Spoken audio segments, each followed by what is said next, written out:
Dear student, आज हम समझते हैं सेल मेम्ब्रेन, जिसको कि प्लाज्मा मेम्ब्रेन भी कहते हैं।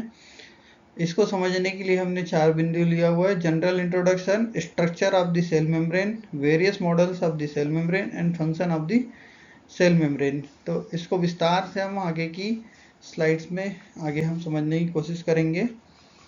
तो आगे चलते हैं। डियर स्टूडेंट, जनरल इंट्रोडक्शन में देखते हैं हम कि प्लाज्मा मेम्ब्रेन क्या है। तो इसको समझने के लिए हम देखते हैं कि यह एक ऐसा फ्लूडिटी वाला मटेरियल है जो कि सेल का एक सेल के एक एनवलप के रूप में यह विद्यमान होता है, और पूरा का पूरा सेल कंटेंट उस सेल मेम्ब्रेन के अंदर स्थित रहता है, बंधा हुआ रहता है। वही उसकी लिमिटेशंस है, वहाँ तक वो बंधा हुआ रहता है। तो प्लाज्मा मेम्ब्रेन, जैसे हम जानते हैं, लिपिड और प्रोटीन से मिलकर बना हुआ है। यह जो लिपिड और प्रोटीन का कंपोजिशन है, इसकी जो परसेंटेज है लिपिड और प्रोटीन की, यह जो है फ्लक्चुएट होती रहती है अकॉर्डिंग टू दी फ्लूडिटी। कैसी फ्लूडिटी होनी चाहिए, वातावरण, एक्सटर्नल एनवायरनमेंट क्या है, और सेल की विभिन्न जो अवस्थाएं हैं उसमें कितना प्रतिशत में ये इसको किस तरीके से रहना चाहिए। इसके बाद हम देखते हैं कि ये जो है एनिमल सेल्स का आउटर लेयर होता है, सबसे आउटर मोस्ट लेयर होता है, और इसी को हम प्लाज्मा मेम्ब्रेन के रूप में भी जानते हैं। यहाँ पर हम देखते हैं कि यह एक जो मेम्ब्रेन होती है, ये सेमी परमिएबल होती है, जो कि आगे जाके हमको देखने को मिलता है कि ये सिलेक्टिवली परमिएबल भी है। तो ये तो लिविंग कंटेंट है सेल का, और इसलिए ये सेमी परमिएबल या सिलेक्टिवली परमिएबल कैरेक्टरिस्टिक्स इसके अंदर होता है। प्लाज्मा मेम्ब्रेन जो है किसी भी ऑर्गेनिज्म की जो सेल्स है, या यदि कोई यूनिसेलुलर होता है उसका जो सेल है, वह वातावरण से अन्य जो सेल के अंदर कंस्टिट्यूएंट्स हैं, जो चीज़ें हैं, उससे वो एक बाउंड्री बनाता है। तो लिविंग जो सिस्टम है सेल के अंदर और जो वातावरण जो बाहर है, उसके बीच एक बाउंड्री होता है। तो प्लाज्मा मेम्ब्रेन जो है कंट्रोल करता है कि कौन सी चीज़ अंदर आएगी, कौन सी चीज़ नहीं आएगी। तो इस तरीके से यह एक प्रकार का सेल के अंदर आने जाने का रास्ता बनता है इसमें, और फिर कोई भी चीज़ इसके अंदर आती है या नहीं आती, जैसा कि सेल का मैनेजमेंट होता है, सेल जैसे उस पर नियंत्रण रखती है।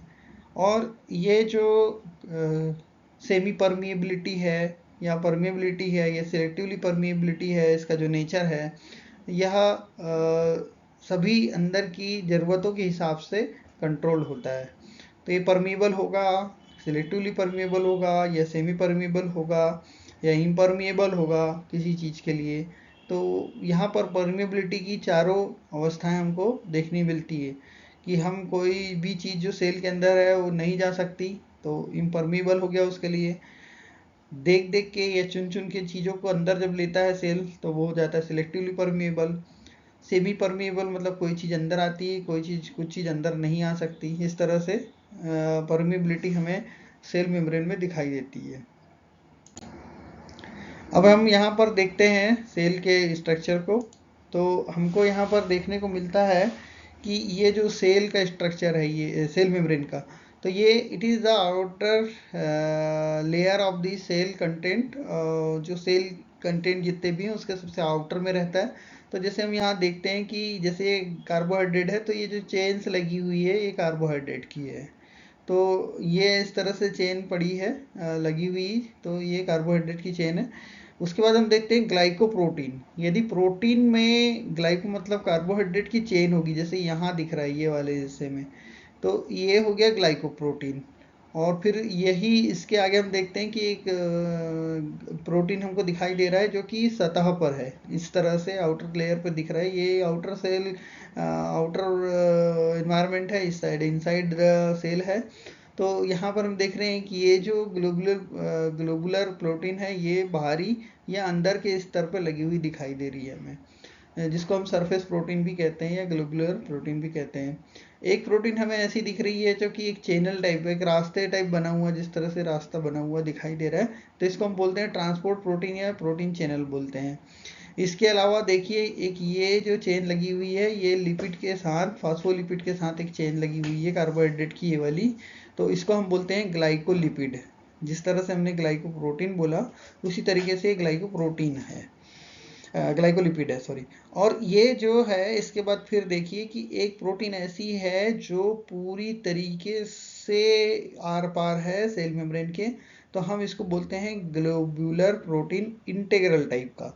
तो ये इंटेग्रल टाइप का प्रोटीन है, इंटेग्रल यानी जो आर पार है एकदम। और दूसरा एक जो प्रोटीन जैसे हम यहाँ देख रहे हैं सरफेस प्रोटीन या ग्लोबुलर प्रोटीन, ये सतह पे लगी है, तो हम उसको बोलते हैं इंट्रिंसिक प्रोटीन या ग्लोबुलर प्रोटीन। और हम इंटेग्रल प्रोटीन को इंट्रिंसिक प्रोटीन भी कहते हैं। तो इस हिस्से को यहाँ से हमने बड़ा करके यहाँ पर लाके दिखाया हुआ है। तो यहाँ देखिए इस तरह से जो ये फॉस्फोलिपिड्स के मॉलिक्यूल हैं एक दूसरे के विपरीत दिशा में लगे रहते हैं। क्यों? क्योंकि यहाँ पर जो सेल का जो बाहरी या अंदर स्तर है वो हमेशा नमी से युक्त होता है, तो नमी रहती है दोनों स्तरों पर, दोनों जगहों पर। इसलिए ये जो है हाइड्रोफिलिक हेड जो है फास्फोलिपिड का, वो नमी की तरफ रहता है, जो पानी से बंधुता रख सकता है। तो इस तरह से इसको हम समझ सकते हैं कि ये अरेंजमेंट नेचुरली ऑटोमेटिक हो जाता है इस तरह से कि जो चेन है इसकी, एलिफेटिक चेन जो होती है फास्फोलिपिड की, वो ये दो चेन जो निकली हुई है ये हाइड्रोफोबिक होती है, तो ये पानी से दूर जाती है। मतलब ये जो आउटर एनवायरनमेंट है यहाँ भी नमी हो सकती है और इनर में तो निश्चित रूप से नमी होती है, तो वहाँ पर हमेशा हाइड्रोफिलिक हेड ही आता है, ऑटोमेटिक अरेंजमेंट के रूप में बना रहता है। तो यहाँ पर हम देख रहे हैं कि सेल मेम्ब्रेन एक बाहरी स्तर है और यह एक सेल एनवेलप का एक अवयव होता है। सेल एनवेलप मतलब जो कि सेल को कवर अप कर रहा है। आगे देखते हैं हम वेरियस मॉडल्स हैं जो सेल मेम्ब्रेन के। उसके लिए हमने यहाँ पर 3 मॉडल, जिसको हम लिपिड बाइलेयर मॉडल कहते हैं या यूनिट मेम्ब्रेन मॉडल, जो कि प्रोटीन लिपिड प्रोटीन की लेयर वाला मॉडल है ये। और तीसरा है फ्लूइड मोज़ेक मॉडल। तो सबसे ज़्यादा जो इस मॉडल्स में हमें जो दिखाई देता है कि सबसे ज़्यादा स्वीकार किया गया जो है वो ये फ्लूइड मोज़ेक मॉडल है। तो हम देखते हैं क्रमशः सभी मेम्ब्रेन्स के मॉडल को। तो पहला मेम्ब्रेन का मॉडल है लिपिड बाइलेयर मॉडल, जिसको कि ओवरटन, गोरियन और ग्रेंडेल नाम के वैज्ञानिक ने 1902 में दिया था। और उन्होंने बताया था कि लिपिड की जो मात्रा है वो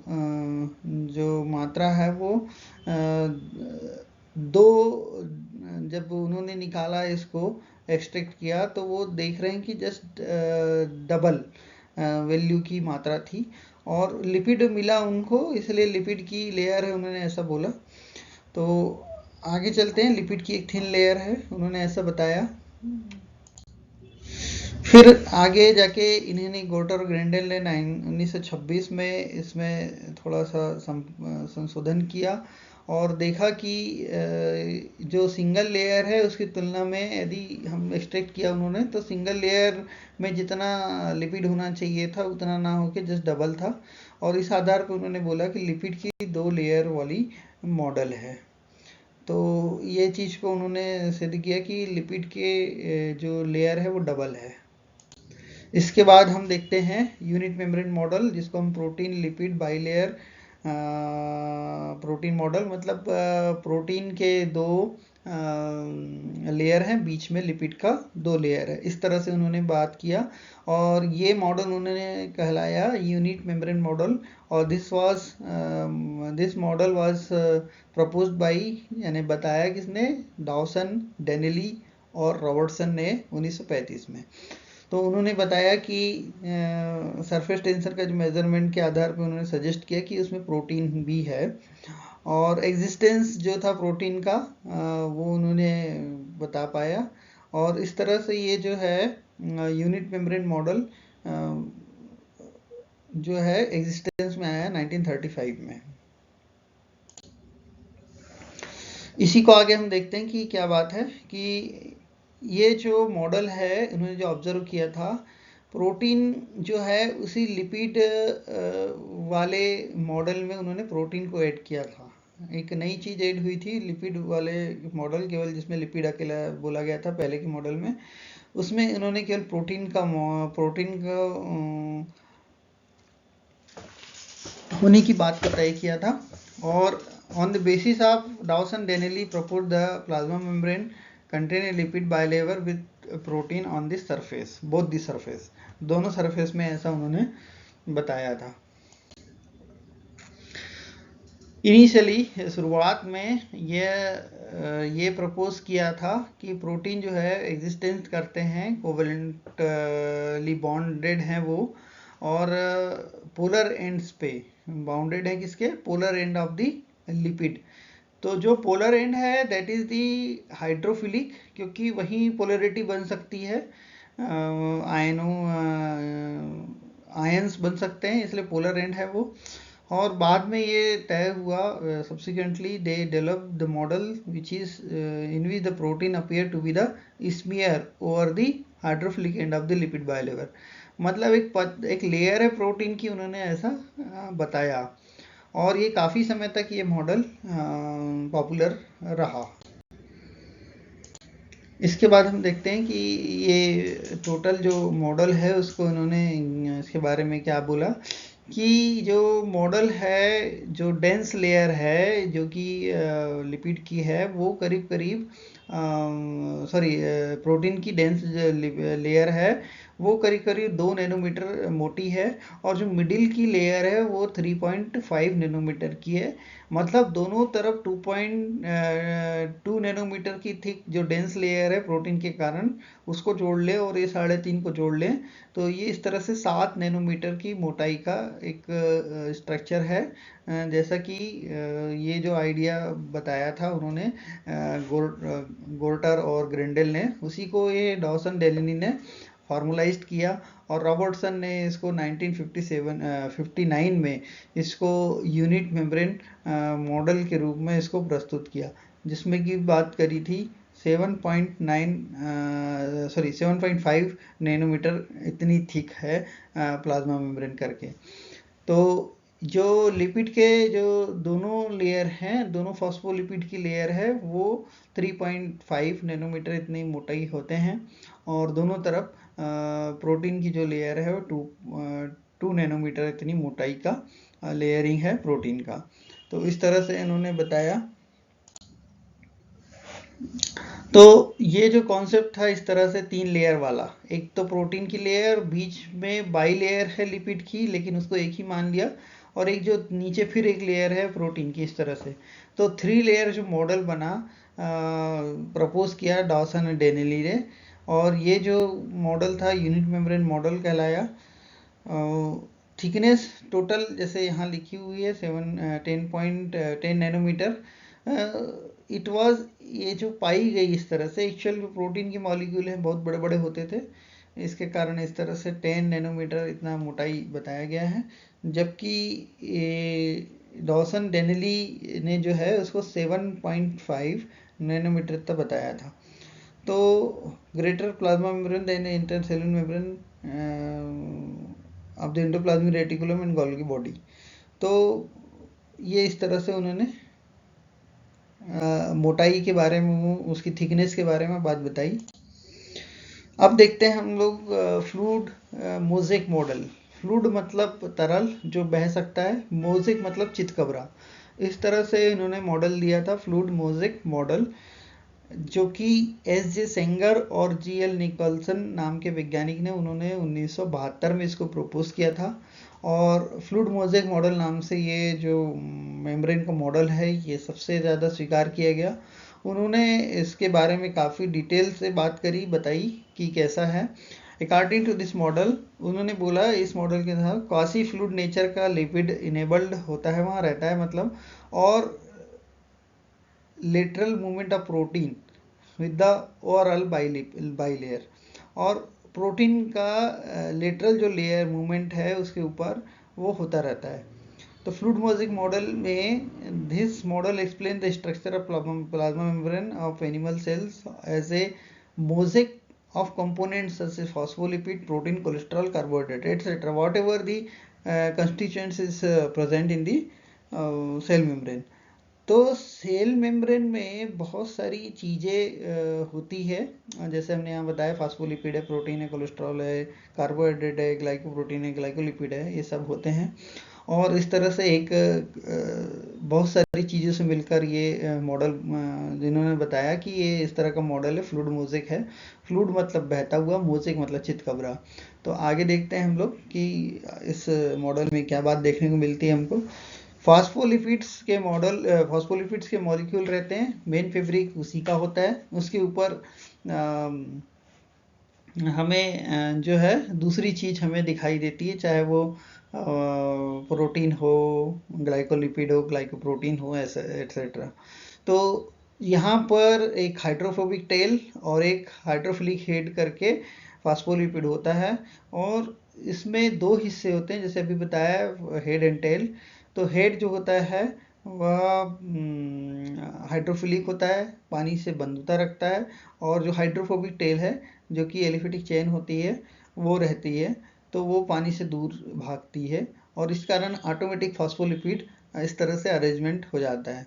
उसके बाद देखते हैं कोलेस्ट्रॉल, लोकेटेड होता है ये फास्फोलिपिड के बीच में, और ये हेल्प करता है प्लाज्मा मेम्ब्रेन को कि उसकी फ्लूइडिटी बनी रहे, और प्रिवेंट करता है कॉम्पेक्शन ऑफ हाइड्रोफिलिक टेल्स, उसका सिकुड़ जाने को वो रोकता है निम्न टेम्परेचर पे, और फैलने से भी जब वो हाई टेम्परेचर हो।